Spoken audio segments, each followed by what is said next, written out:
What does he have to do with this? Let anything. You know what I'm talking about. Let anything. Nah, I don't have to say it right now. Don't worry about it. I don't gotta say it up here. Let anything happen, and I'ma show you and him. Bet. In shape, 145. Yeah. In shape. You know what I mean? So this is different from a Crawford coming up to 168, but we know his walk around weight is probably 170, 180. Fight that I couldn't believe, that was too insane and honestly just baffling to think would be a real fight in 2025 reminds you that combat sports are the craziest sports on the planet. And chaos broke out at the press conference for the Gervonta Davis versus Jake Paul showdown, turning what was supposed to be routine hype into a full-blown confrontation. Davis snapped during questions about why he chose to fight Paul instead of higher-ranked opponents.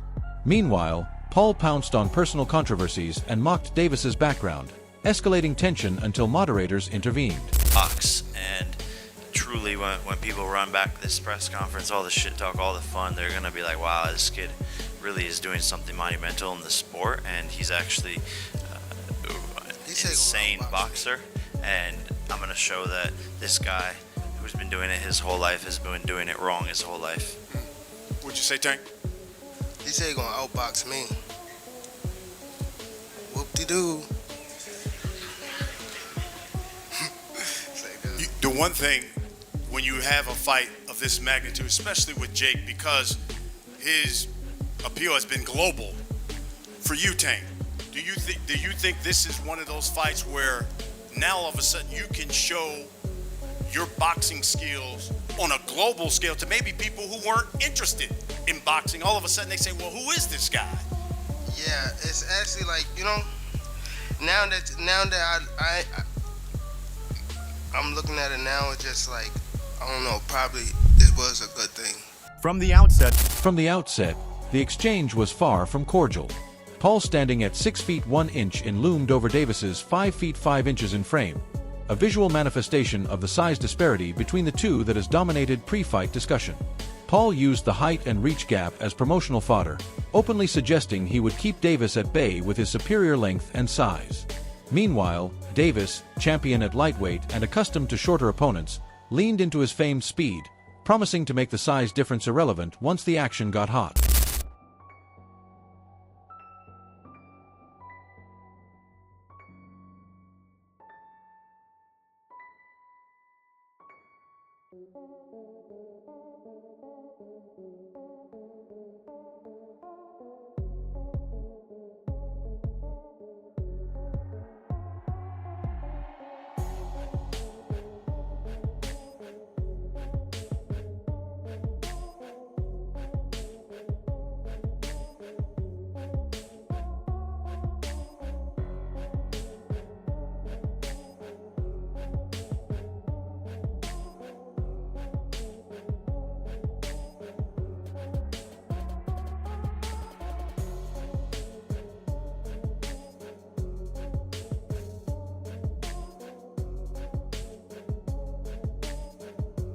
One of the key flashpoints was the sheer size difference between the fighters.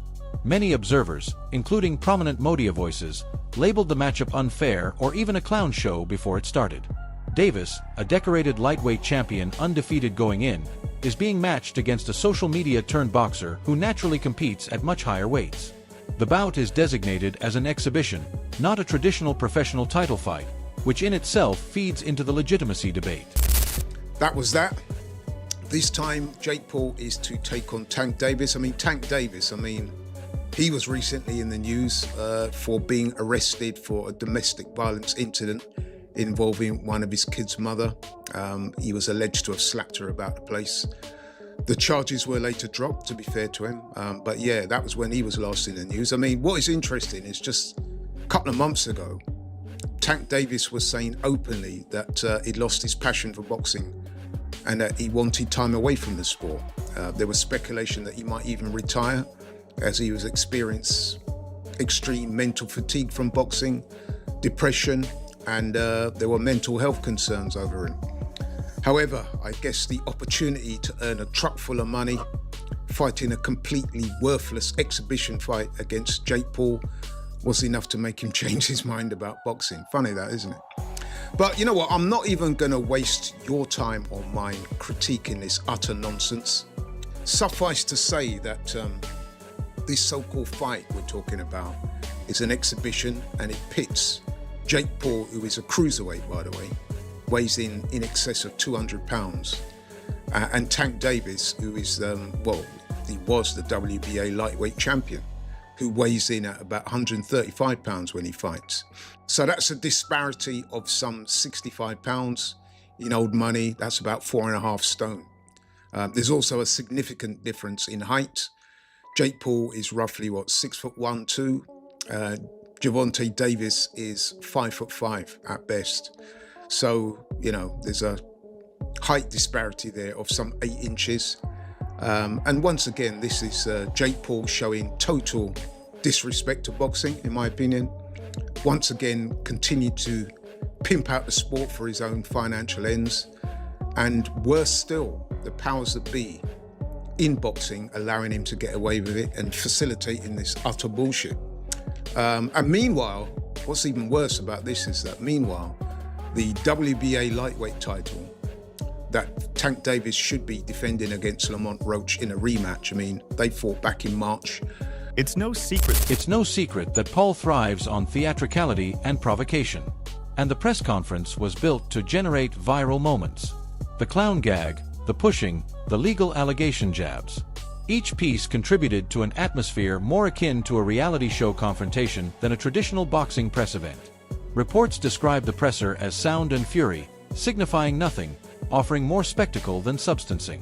Jake will kind of bounce in between doing these entertainment fights and then, trying to push toward his goal of ingraining himself in the sport of boxing, and kind of does both of them. So it's kind of a weird place to be, because he wants the respect of the boxing fans and the boxing hierarchy and hardcore boxing people, but at the same time, he'll gain some of that and then lose some of it. It's like a seesaw of his fights. Like one fight and be like, okay, that's a real fight, or that's a real fighter. And he'll go and he'll win the fight. Julio Cesar Chavez, real fighter, maybe past his prime, whatever, but Jake goes and wins that fight pretty easily, and then gets a lot of respect, gets a lot of the boxing hardcore love. And you have these talks about him fighting Anthony Joshua, and that was going to get even more respect. More people were like, that's fucking crazy. What are you doing? Myself included. That seemed like a massive risk, but a lot of people were like, okay, fair play. Anthony Joshua, that's a real heavyweight. Jake wants to fight him. He's a psycho, but fair play. And then you announce this one, and it's like, well, that's the same thing people have been saying about Jake for years, so it's a weird spot to be in for him for sure. But I talked about this not being the first choice, and I don't think it was, because Coppinger reports next that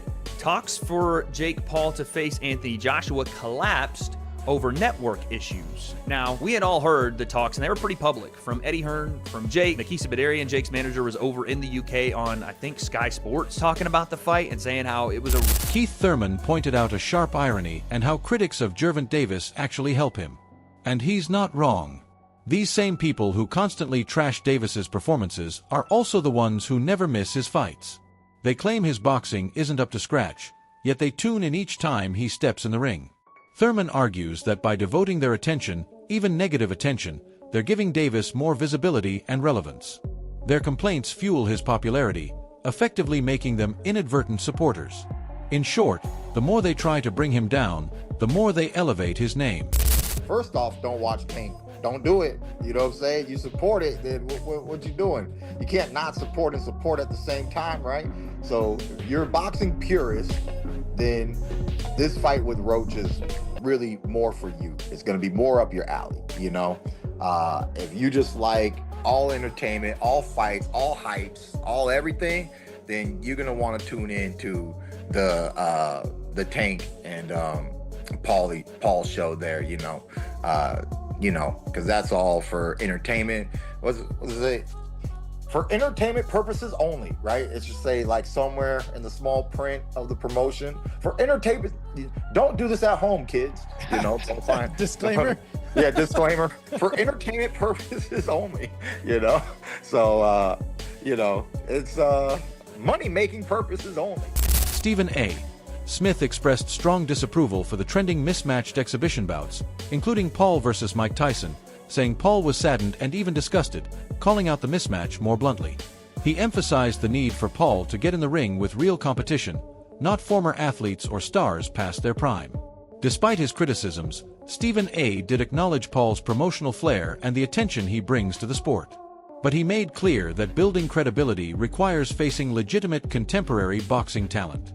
Smith has also delivered a sharp response following the controversial majority draw between Davis and Lamont Roach in March. He emphasized the weight of Davis's impressive record and dismissed any suggestion that criticism was warranted. In his view, Davis had demonstrated true championship poise by refusing to waver under doubt or dispute. His immediate willingness to accept a rematch was framed as the act of a fighter confident in his standing and eager to reaffirm his dominance at the highest level. Is a professional. At some point in time, I don't give a damn if it's a light heavyweight.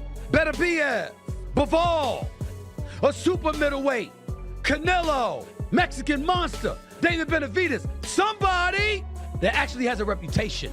The time has come for Jake Paul to step into the ring with a cat who actually boxes for a living and give us that fight.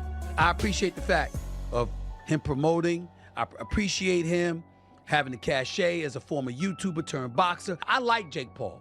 I respect Jake Paul. I'm just saying, because I like him and because I respect him, I want to see him in the ring. And I don't want to hear, I know his numbers are better, but then he's going to say, I don't need Canelo. Canelo needs me. Well, wait a minute. It ain't. He even placed Davis among the top 3 boxers worldwide, lauding his power, skill, and knockout artistry. Tank is a world champion and a highly regarded boxing talent, while Jake Paul is mostly a YouTuber and a newcomer to the sport who came from the entertainment world. For an established and proven champion to fight such an inexperienced or lower-level opponent could damage his reputation. According to Smith, this matchup is far below Tank's level, which is why he said Tank should be ashamed of it.